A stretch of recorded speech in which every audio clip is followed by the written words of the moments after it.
Content lại đó na Saint Anthony Higher Secondary School staff, teaching staff te, non-teaching staff te le kan ex-student te in khel football ni friendly match an khel ni chu ne la hin ball oma he ta ko bi ni na tanga thai la kan ya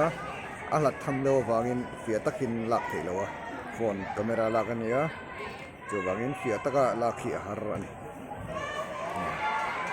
Ora hian ball din 2-0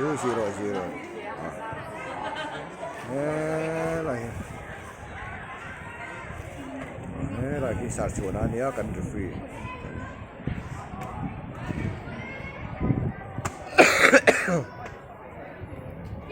ki la khian chim lam ki la khian ball kal me ka ala do ba han zoom riu po hen fi la lian sia ya ta khe lak te lo wa ti tu wa referee na ha ba a phe đâu thế đâu nè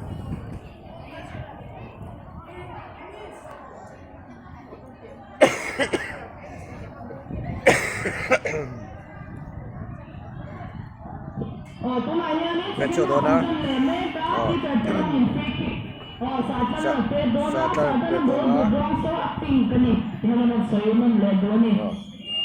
tak teacher lah kick juga yan don ni oleh sarboy na kick goal trap ni back kick helain bola lokala satra match teacher na pet juga sar kana apa sa sartan chete pas lia lahin bola oma sentara kuna yan bola oma kan zoom china phone camera te do wagna lang fia vek khelo lahin bola ma kan lamaron phe sharing ani jeshi number 9 hi sharing ani kan chief order ni so lama ole lama bola kick chok le munom khop ma so lai mi sakan handi ma ni rawani Victor ani Victor lan thara zokan ta chakhop ma ni lumtan kho lam pa ni chào đội toàn mission này kho lum nen an muon hon này so lai son bol oma thro salmoya chuan tu dang dei kulaya kan school no pang local san to khu hei jumper hai fit duk la in chi thuma sang ania keji za sum ni ger gen ya lian khop ma so la bol khele so ta mar khang lam ki la bol oma la khop ma ya han zoom po hinin lian ta khela lam thei lo wa tunain goal din 0-0 ani teacher 0 student 0 bok ani la ya green lampanga jersey number 44 hi Krista Rolo puya chingchip ko ania ani 2021 khan class 10 distinction apasa stream science line St. Peter School at Mikal Sena tuna hin enge ajir kaselawa lakal jeren ti kaselawa boy na hin arun lagani so mal som chuanga nia saturan bola khala pe dollar keeper up chuga sarchi ma han bumani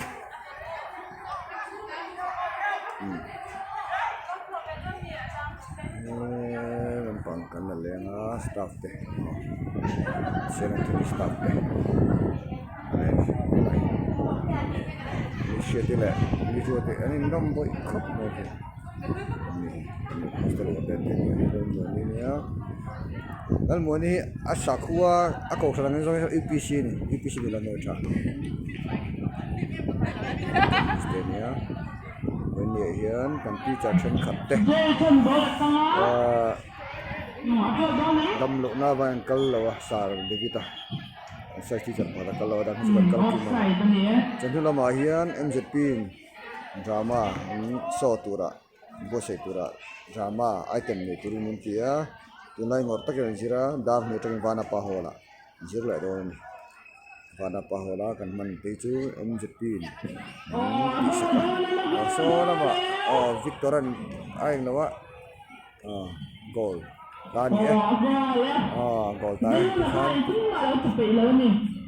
teacher one si teacher one ni former student actual kan ti te hi 0 ni nang khop mai kan zu manga kan umpire so sar chuna ni department of so han du tok siang goal te om to boka so lai so kan mai pom pom ni